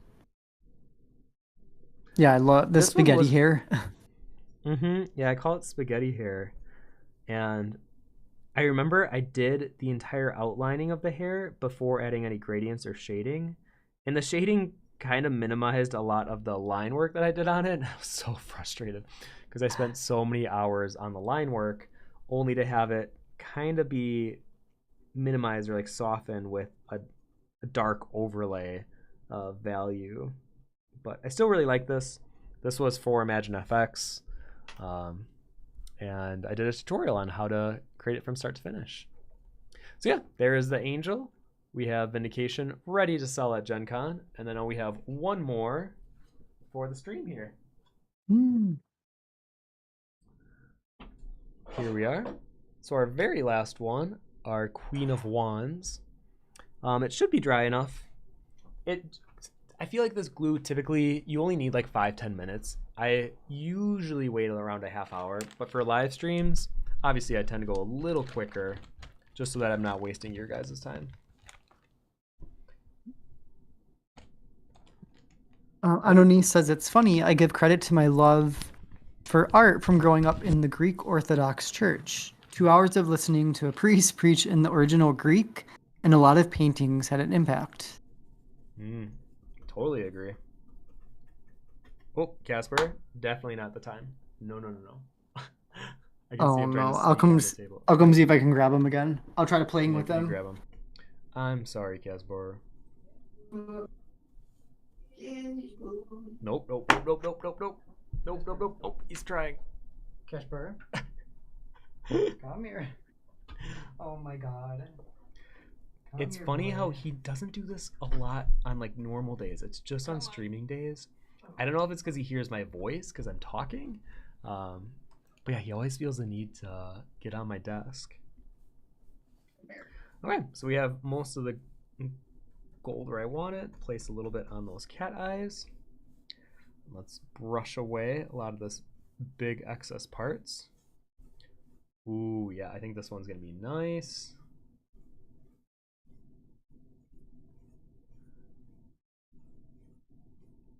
I have a Oh good yeah, feeling he about this wants to one. play.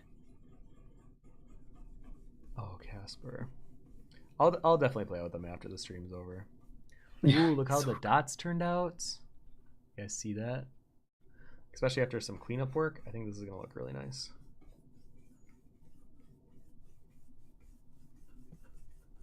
All right, I'm gonna switch to the small brush in just a second. Let me clean a lot of this excess. As we've been doing all stream, just push it right back into the bag to use for future projects.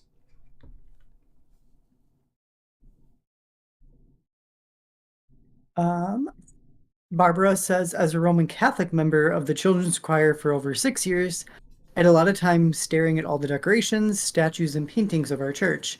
It has definitely influenced me. That and the art of my favorite illustrators, Anton Pieck, especially his fairy tale illustrations from my favorite theme park, Day. Ooh, I'm gonna botch this. I'm sorry. Day F. Day Eftelting, Ree Kramer, and Cicely Mary Barker, The Flower Fairies. Ah, I have the book of her flower fairies. They're very lovely. At least I think that's the same artist.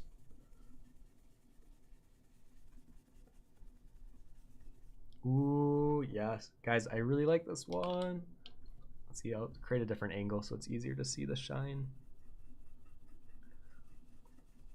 So this one will definitely take a lot of cleanup. Or not cleanup, but just a lot of this circle brush technique. Because we have so many little flakes that are holding onto the edge. And to create that really clean, straight line, you just kind of have to buff it. I think that's the right word here. We got to buff it out for a while.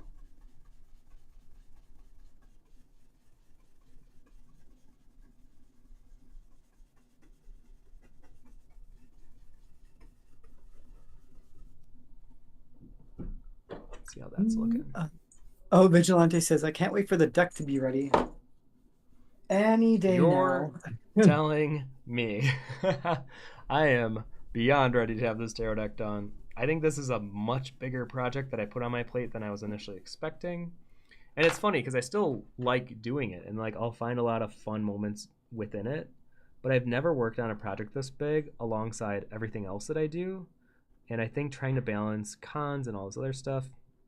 I have my 5 foot mermaid drawing that I have upstairs. Actually, I have a video that I just posted a couple weeks ago on it. If you are curious on a 5 foot mermaid underwater epic pencil drawing. But I put a lot of big projects on my plate all at once because I'm also making a new art book for next year.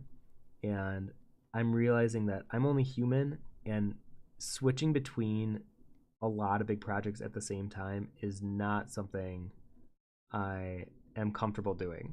So once this tarot deck is finished, I am definitely going to only work on one big project at a time, and I'm way more respectful of my time and my like day-to-day schedule because what I'm trying to do right now is far too much and then I get overwhelmed and then I end up not doing a lot, which obviously has the opposite effect than what is intended for the day.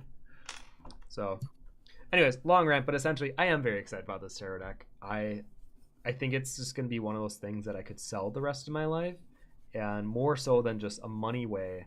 I think it'll be one of those decks that I hope people find to be like really special. Like if they're into tarot and they discover my stuff at a con or at a bookstore or something, I hope it like is a really special moment of like, oh, this artist like they actually like tarot. They get the symbolism behind it all, and um, I hope they see that I'm trying to put a lot of my love and care into this deck. I think it's gonna be really good. That's not just saying either. I hope so. I definitely hope so because I'm definitely putting a lot of love into it. Curse Fetus, hello. Yo, hope you've been doing great, bro. So patient. Have you ever killed a drawing with lac? LAQUE. Do you know what that is? No, I can't say I have. Yes, I don't. I've never used it. I don't know what that is. You might have to inform us. I feel pretty proficient with graphite stuff, but anything outside of that realm, not the most proficient.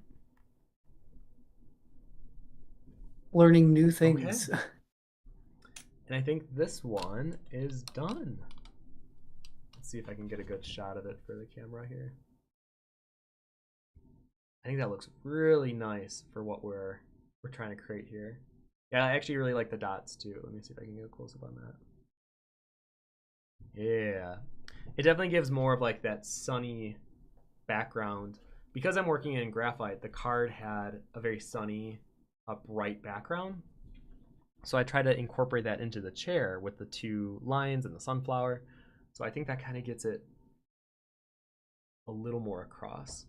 But anyways, because we have what, a little extra time, we have 19 minutes. I'm going to do the unthinkable and I'm going to try silver leafing something. Ooh.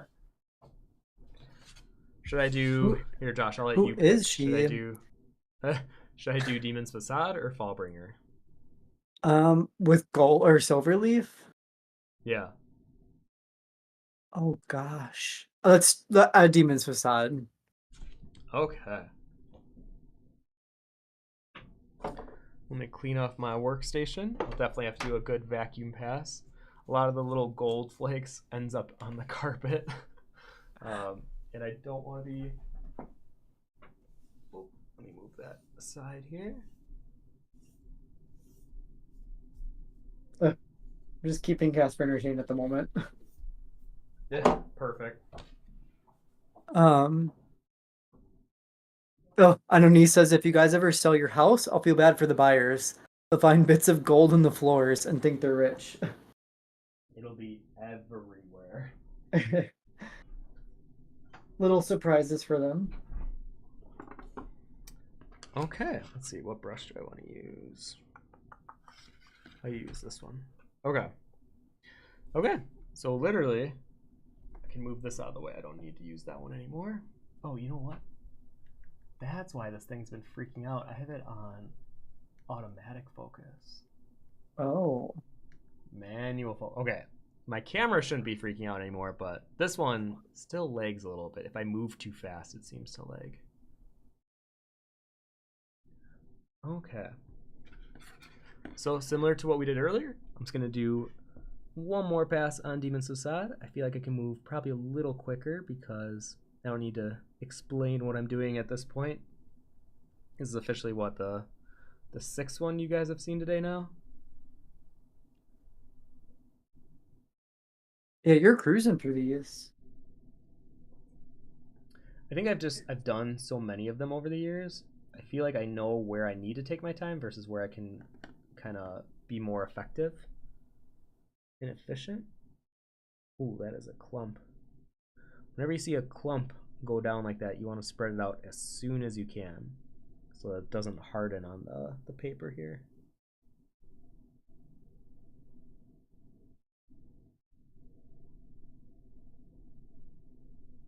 I guess while you're doing this, I could show the mock booth you have set up, maybe? Oh yeah. Yeah, for Gen Con. Right? It's all set up. Hi. All right. Yeah, Tim's been setting up the mock booth. We usually do this where Tim will get the booth set up, and then I'll just do all the prints and stuff, so he can just come up with what he wants to do. Is there like a specific shot spot I should? It's so hard. I have to hold the whole camera or laptop. But there we go. Yeah, so essentially we have 8 feet to work with a little bit under a 2 foot depth. It's very important if you're doing cons to know how deep the table goes. Because sometimes you'll work on a table that has like a 30-inch depth, and then you get to the show and it's only 24 inches, or in this case, I think it's 23. And then that extra, those extra 6.5, 7 inches that you don't have to work with anymore. Oh God, this sounds dirty, but it's really not. It can make a huge difference though, because like a I'm in right journal is now. about like a journal is about 6 inches tall. So if you lose that table space, you have to rearrange completely to fit that product now. So I always like to do mock-ups nowadays. I take boothing very seriously at conventions, and I like to have a really fun display that kind of like what we were saying earlier. I know I could be more efficient, I'm sure, if I just did a black tablecloth with the art on it. But I just want to create an experience when people come up to the booth. It's not just the art; it's like the entirety of it feels magical in some way. And I always try to create an experience that leaves a user um, with more than just, I'm buying art from an artist. I want them to be like, wow, I feel like I was transported into this world that they're trying to create. So yeah, that is our Gen Con booth. We have a little bit more to do on it, but I was pretty happy because we've done so many cons this year where I've been able to kind of recycle a lot of the setup that we don't have to do a lot of work before we leave next Wednesday. I mean, literally, the thing that I'm doing today with the gold leafing, this was probably the number one thing that was on my like to-do list that I for sure wanted to get done. Oh, I guess this and menus. It seems really like the thing to do nowadays at bigger shows to have menus for people to look through. That way they don't block your booth if they want to take a longer look at your work and try to decide what they want to buy for themselves. They can just grab one of the menus, step aside, like to the side of the table that you're boothing at, and then take a look at your products. Curse Vita says this is such a great idea to have the flakes on a Ziploc. Yes, I've learned that the hard way as well. Um, and even something with Gen Con, I was talking to Josh even before the stream. I really want to do more like vlogs or just like more travel stuff. And I found this video of an artist that did a vlog for an artist alley table experience. I was like, oh, this is great. We should do that for Gen Con. So if we have enough time and organization, we're going to try to make that happen and kind of take you behind the scenes of like getting ready for the con, traveling to the con, setting up, what it's like being there, all that fun stuff. And then we'll release that to our Patreon backers first. So I usually let my Patreon backers watch it 2 months before I release anything live. And yeah, if that works, then I think we might do more of those where before a con we'll like really try to capture the experience of going to a con and prepping for one. Casper steals the show. This cat, He really does. he's such a kitten. He has such kitten energy still. And he's like, what, 2 now? Yeah, 2.5. Yeah. Yeah, he just wants to play all the time. It's really cute. But then when Tim's trying to work, not so cute.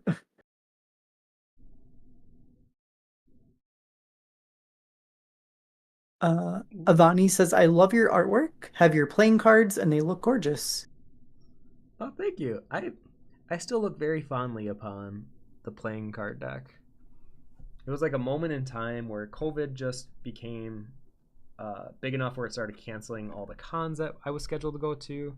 So I was put in this like fight or flight moment in my life where I knew we had a lot of things to pay for, and obviously I have to pay for the bills at the house. And Josh quit his full time job like 2 months before the big outbreak to help work with me, and I was going through like a panic. And that card deck was the idea that I had of like, okay, I'm gonna put all of my time and energy to making a playing card deck and see what happens. And that card deck basically saved us through COVID. It did really well on Kickstarter, and um, since then we actually had to do a reorder because they've sold so well since. So if you are an artist listening to this, you should consider making a playing card deck.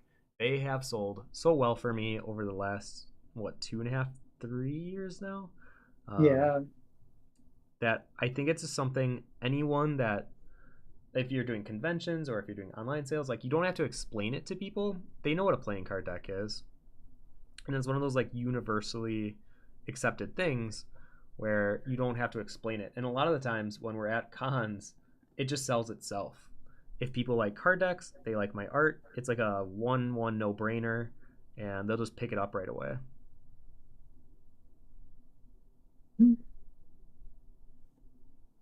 Oh, I'm running out of glue. No, I don't have to pour more glue.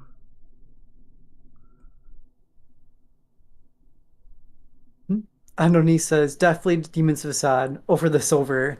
You want the worm tones of the gold for the pumpkin. We made the right choice. I think if anything for the Fallbringer, I should try like a bronze, something that kind of evokes more of Ooh. that fall spirit, right? It'd be cool if you could almost do something with his head with that. Well, actually, I didn't want to show it because I wanted to experiment with it first, but I'm like, it doesn't really matter. I also found in the gold leaf aisle there's this glue or glow, super glow paint, and I was like, I feel like I can do something with this.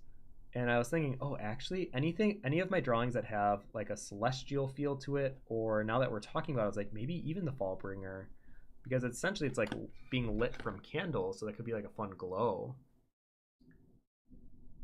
That would be cool. right? Well, you just got that today then. Yeah.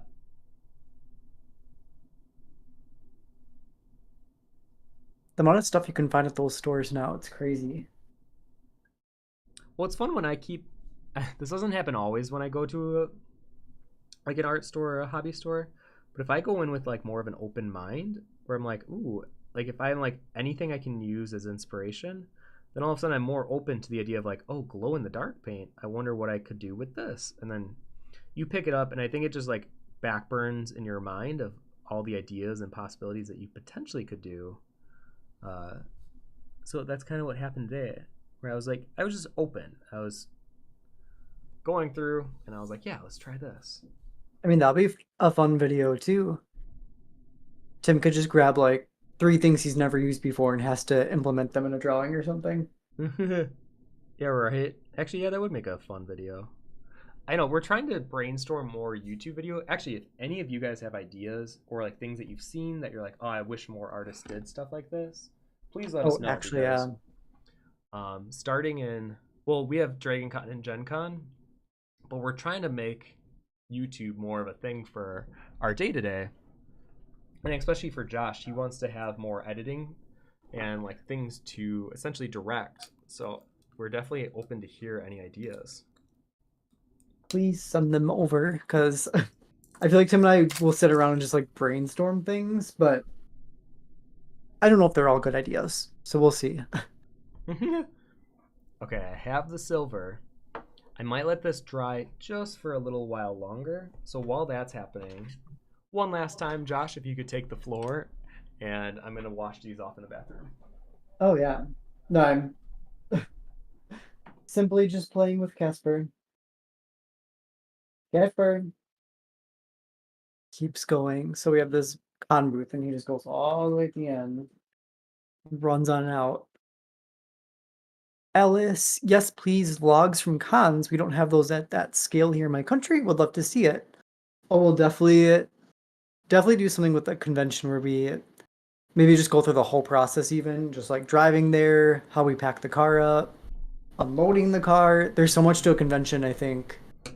I didn't really know about it until I started working with Tim. So yeah, we'll try to like show the whole process of how it works out. Yeah, I mean, I really want to do this with Gen Con, so if we can get our act together, we'll just have to get it filming by this weekend then. Oh yeah. I think Dragon Con is a really fun show for a video though too because it's all fantasy. I mean, we should do both of them. Yeah. The more, the better. We just got used to like just filming a lot. Yeah, for anyone that does video editing or anything like that, I'm learning now just take endless B-roll because you'd rather have more to work with than like trying to get whatever you can out of the little bit you took. So I'm learning now I'm just gonna like Mm-hmm. essentially record start to finish because it's so much easier to work with that than little like 10-second clips I took here and there. Really quick, I guess while we're waiting for this one to dry, I'm just going to review what we did today. So we first had our gold leaf Demon's Facade version. This one is definitely one of the easier ones because essentially you're just filling in a circle like a adult coloring book, and then you're adding the gold leaf. Followed by, it's kind of similar, just on a smaller scale, just filling in the space, gold leafing on top. And then with Moon Spiritus, we had our sponge technique. And then I always recommend if you're going to do a sponge technique, try to also pair it with areas where it's really nice and crisp on the edge here. And then the last two were the more precise precision lines. And these can be a little bit more difficult, but they really do have a nice payoff in the end. Let's see if I can get a nice. There we go. Yeah, I really like how this one turned out. Okay. So are we ready to do the final one here? Here she is. And where is my silver? There it is. So this is truly my first time working with Silverleaf. I'm just gonna pour. It's like a silver clump just fell out. Oh my gosh, this is so compacted. It's felt so unused. It's like, remember me. Oh boy, yeah, this is. Okay, I'm gonna just dab on this giant glob, and then essentially I'm just gonna pick it up and literally put it back in its casing. I love how like delicately you're trying to pour it, and then it just plop.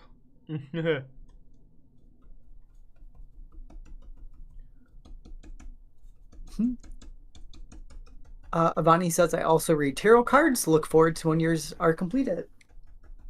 I'm so excited. Yeah, it's been really cool seeing like people that do tarot reach out and be like, oh, I'm so excited for your deck. I'm like, I'm excited for you to see the deck because then you'll know like all the little nuances that I'm trying to put into the artwork if you like know the meaning of the original Rider-Waite cards and the visuals behind it, like why I'm making certain decisions.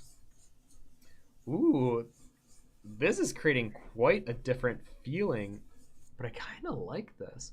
I know it's kind of hard to see on the stream because of the glare. Let me see if I can reposition here. It kind of like makes her pop a little bit. If you get what I don't know if that makes sense.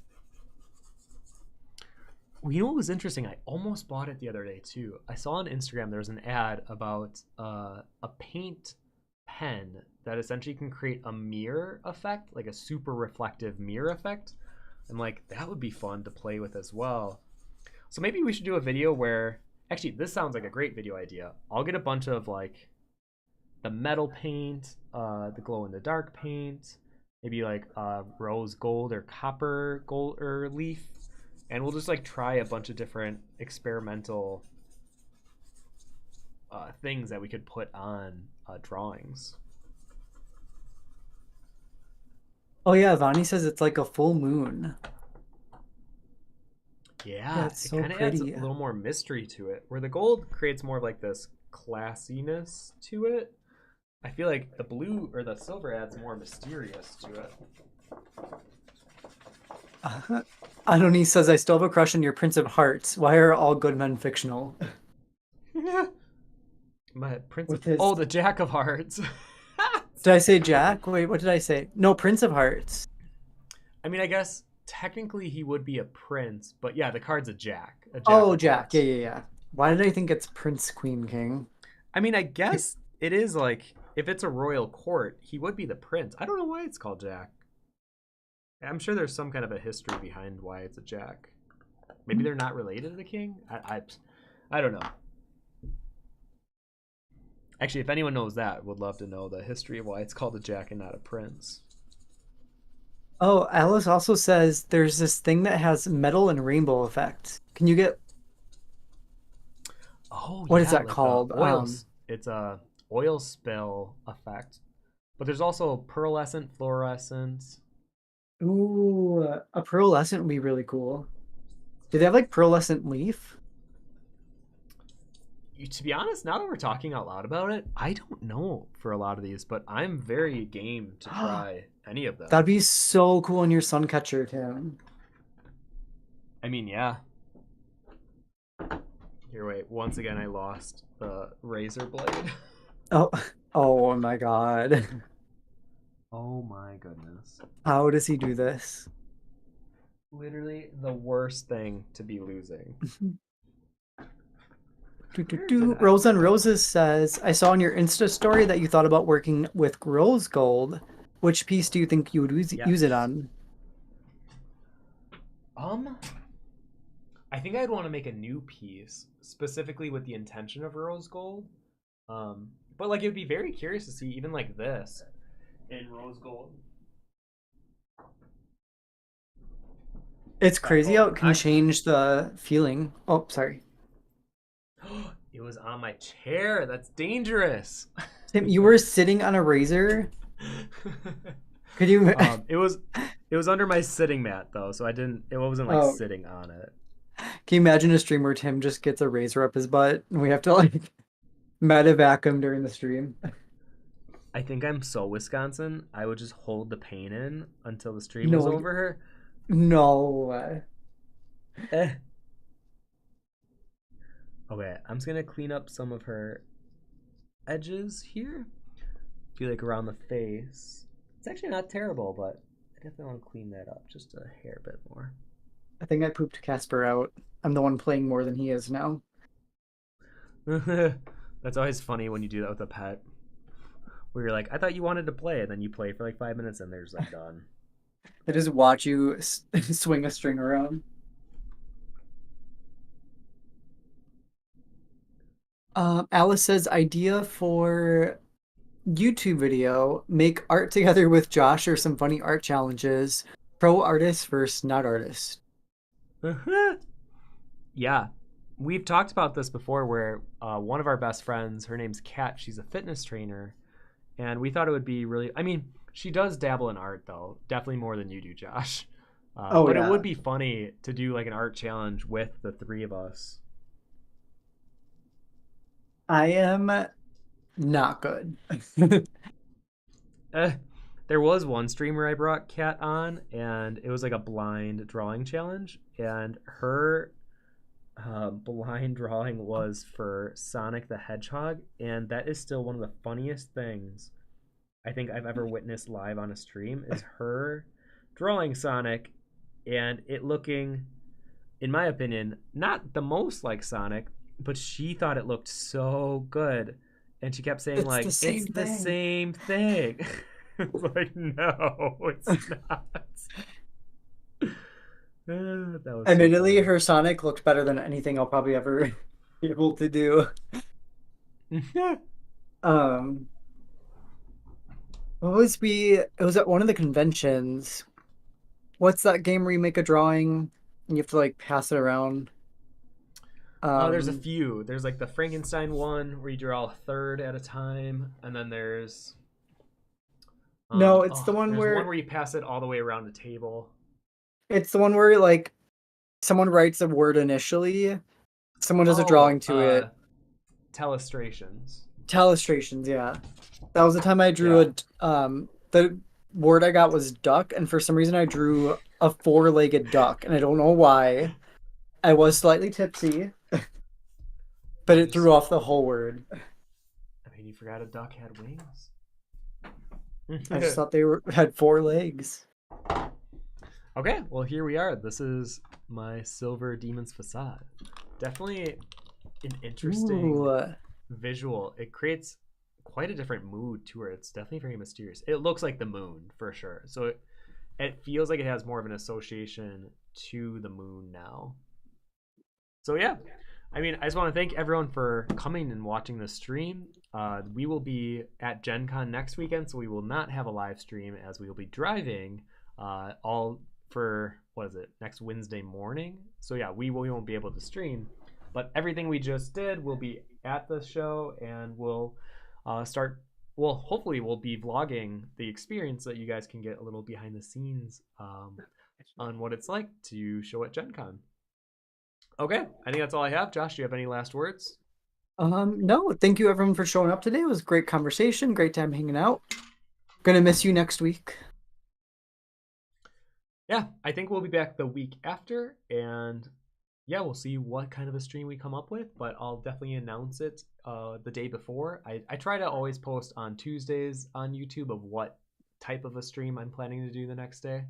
So yeah, stay tuned for that, and we'll definitely post a lot about while we're at Gen Con. Okay, thank you guys so much for coming to this live stream, and as always, you can follow me on the socials below. We have a Patreon where I post all my drawing stuff, including all my work in progress, including the tarot stuff or my Aquatica Nautica.